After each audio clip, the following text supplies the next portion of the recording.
스콧 베센트 미국 재무장관이 공식 성명을 냈습니다. 최근 원화 약세는 한국의 강력한 경제 펀더멘털과 맞지 않는다. 쉽게 말하면 이거예요. 너희 나라 경제 괜찮은데 환율이 왜 이렇게 높냐? 이 발언 딱 하나 나오니까 환율이 하루 만에 1474원에서 1462원까지 떨어졌다가 다음 날 다시 1470원대로 올라갔어요. 말 한마디에 시장이 출렁인 겁니다. 미국 재무장관이 왜 남의 나라 환율에 관심이 있을까요? 그냥 친절한 조언? 아니에요. 여기엔 510조 원짜리 청구서가 숨어 있거든요.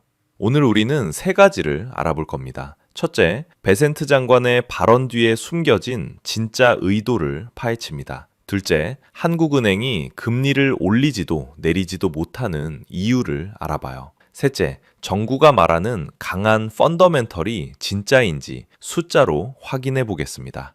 시작 전 구독과 좋아요는 사랑입니다. 먼저 환율이 뭔지부터 쉽게 설명드릴게요. 제 영상을 보신 분들은 많이 아시겠지만 다시 한번 설명드려 볼게요. 환율은 일종의 저울이에요. 한쪽에 원화를 올려놓고요. 다른 쪽에 달러를 올려놓는 거죠. 지금 1474원을 주면 달러 한 개를 살 수 있어요. 근데 작년 6월만 해도 1347원만 내면 됐거든요. 왜 이렇게 됐을까요? 돈의 가치는 수요와 공급으로 결정되잖아요. 많은 사람들이 원화를 팔고 달러를 사려고 하면 원화 가치가 떨어지는 거예요. 마치 동네 시장에서 배추가 너무 많이 나오면 배추값이 떨어지는 것처럼요. 그런데 베센트 장관은 너희 나라 경제 좋은데 왜 원화가 이렇게 약하냐고 물었습니다. 언뜻 보면 한국 경제를 칭찬하는 것 같죠? 근데 진짜 문제는 지금부터예요. 2025년 11월 한국 정부가 미국한테 3,500억 달러를 투자하겠다고 약속했어요. 우리 돈으로 환산하면 약 510조 원입니다. 엄청나죠?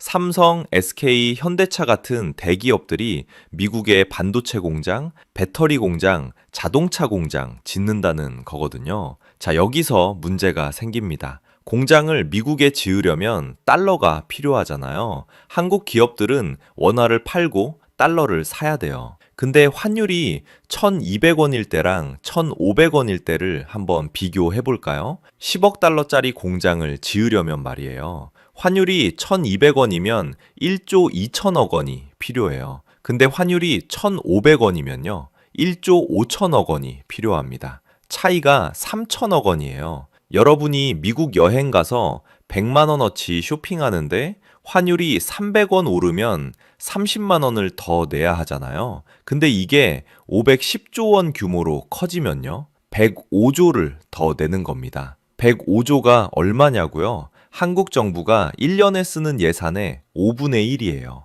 환율이 고작 300원 올랐다고 이렇게 천문학적인 돈이 추가로 드는 거예요. 이제 베센트 장관이 환율 좀 낮춰라고 한 이유가 보이시나요? 미국 입장에선 한국 기업들이 아이고 환율이 너무 높아서 투자 못하겠네요 라고 핑계대는 걸 원치 않는 거예요. 약속한 돈은 제때 가져오고요. 그 돈으로 미국에 일자리 만들어 달라는 겁니다. 그럼 한국 정부는 뭘 할 수 있을까요? 환율을 낮추는 가장 확실한 방법은 금리를 올리는 거예요. 금리를 올리면 외국인 투자자들이 한국은행에 돈 맡기면 이자 많이 주네? 라면서 달러를 들고 몰려와요. 그러면 원화 가치가 올라가는 거죠.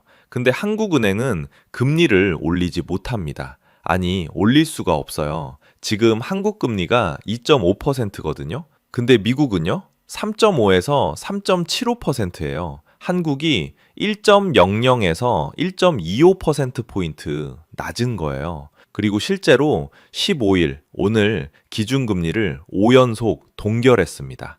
은행 예금으로 비유해 볼게요. 한국은행에 1억 원 맡기면 1년에 250만 원 이자 받아요. 근데 미국은행에 맡기면 350만 원 받죠? 여러분이라면 어디에 맡기시겠어요? 당연히 미국이죠. 그래서 돈이 한국에서 미국으로 빠져나가는 겁니다. 그럼 금리를 확 올리면 되지 않냐? 못해요. 한국 가계부채가 1968조 원이거든요. 전 국민이 평균 1인당 약 3,800만 원씩 빚을 진 셈이에요. 금리를 1%만 올려도 이자 부담이 연간 20조 원 늘어나요. 그럼 영끌족들이 파산하고요. 부동산 시장이 무너질 수 있어요. 결국 한국은행은 금리를 올리지도 못하고 내리지도 못하는 꼼짝없는 상황에 빠진 거예요. 이창용 한국은행 총재는 이걸 중립금리라고 포장했는데요. 솔직히 말하면 정책 마비나 다름없습니다. 그렇다면 정부랑 한국은행이 말하는 강한 펀더멘털은 진짜일까요? 숫자로 보면 완전히 다른 그림이 나와요. 한국의 GDP 대비 M2 비율이라고 아세요? M2는 쉽게 말해 시중에 풀린 돈의 양이에요. 은행 예금, 수시 입출금 통장, MMF 이런 거 다 합친 거거든요. 한국은 이 비율이 159%예요. 근데 미국은요? 72%입니다. 무슨 뜻이냐고요? 한국은 경제 규모에 비해서 돈을 2배 넘게 찍어냈다는 거예요. 동네에 빵집 하나 있는데 돈을 미친 듯이 찍어내면 빵값이 오르잖아요. 마찬가지로 돈이 너무 많으면 그 돈의 가치, 즉 원화 가치가 떨어지는 겁니다. 언제 이렇게 됐냐고요? 코로나 시기 전국민 재난지원금, 소상공인 지원금 기억나시죠? 그때 푼 돈이 회수되지 않고 시장에 떠돌아다니는 거예요. 정부는 한국은 은행 중심 금융이라 통계가 다르다고 변명하는데요. 보수 경제학자들은 그건 핑계다라고 잘라 말해요. 사실 한국 정부도 이 위기를 알고 있었어요. 그래서 미국한테 도움을 요청했습니다. 2025년 9월이에요. 이재명 대통령이 직접 나섰어요. 3,500억 달러를 현금으로 한꺼번에 미국에 보내면 한국이 1997년 외환 위기 때처럼 될 수 있다. 무제한 통화 스와프를 체결해달라고 요청했거든요.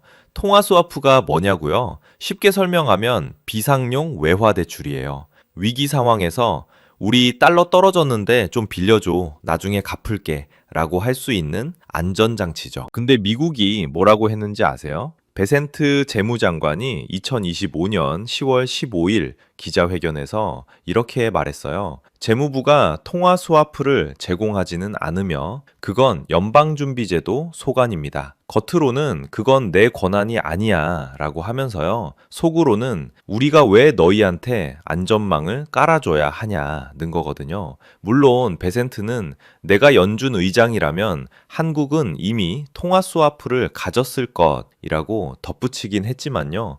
이건 그냥 립 서비스였어요. 위성락 대통령실 안보실장도 10월 16일 브리핑에서 선을 그었어요. 미국 재무부와 우리 사이에 통화 스와프는 무제한이든 유제한이든 진전이 없다. 결국 미국은 안 도와준다는 겁니다. 그래서 정부는 막다른 골목에 몰리자 최후의 카드를 꺼냈어요. 바로 국민연금이에요. 국민연금은 해외 자산을 많이 갖고 있는데요. 대부분 달러로 되어 있죠. 정부는 국민연금한테 환해지 비율을 높여라고 압박하고 있어요. 환해지가 뭐냐고요? 국민연금이 미국 주식을 100억 달러 갖고 있다고 쳐요. 환율이 1,400원에서 1,500원으로 오르면요. 원화로 환산했을 때 가치가 올라가잖아요. 근데 환해지를 하면 이 환차익을 포기하는 거예요. 대신 달러를 팔고 원화를 사서 환율을 낮추는 효과를 내는 거거든요. 문제가 뭐냐고요? 국민연금은 국민들의 노후 자금이에요.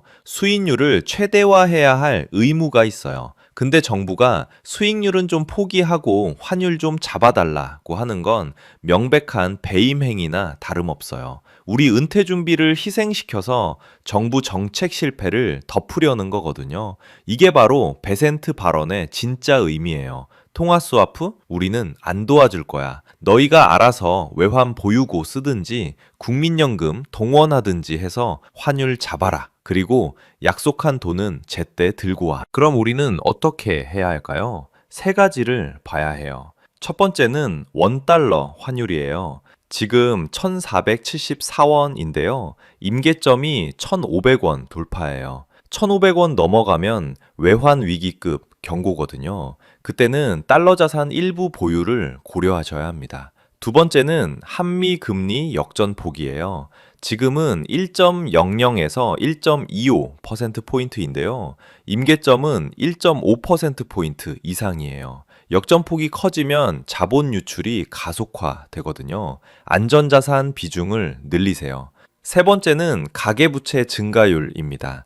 지금 1968조 원인데요. 증가폭은 둔화되고 있어요. 근데 만약 분기당 30조 원 이상 급증하면요. 변동금리 대출이 있으시면 고정금리 전환 검토하셔야 돼요. 베센트 장관의 발언은 단순한 외교적 립서비스가 아니에요. 이건 경고장이거든요. 너희 나라 경제 체질 좀 고치고 약속한 투자금 제때 들고 와라. 통화 스와프? 그런 거 없어. 알아서 해결해. 안 그러면 환율 조작국 지정하고 관세 폭탄 날릴 수도 있다는 뜻이에요. 정부는 강한 펀더멘털을 앵무새처럼 반복하는데요. 숫자는 거짓말을 하지 않아요. 과도한 돈풀기, 기업 규제, 노동 경직성, 재정 중독이 만든 셀 코리아 현상이 원화 가치를 갉아먹고 있습니다. 지금 필요한 건 국민연금 팔 비틀기가 아니라 뼈를 깎는 구조 개혁이에요. 법인세 인하, 규제 철폐, 노동 유연성 확보, 재정 건전성 회복, 이것만이 기업하기 좋은 나라, 투자받는 나라, 강한 원화를 만드는 길입니다. 다음 선거에선 경제를 아는 사람한테 표를 주세요. 경제는 구호가 아니라 숫자로 말하는 겁니다. 오늘 내용 도움되셨다면 보통의 경제학 구독, 좋아요 부탁드립니다. 감사합니다.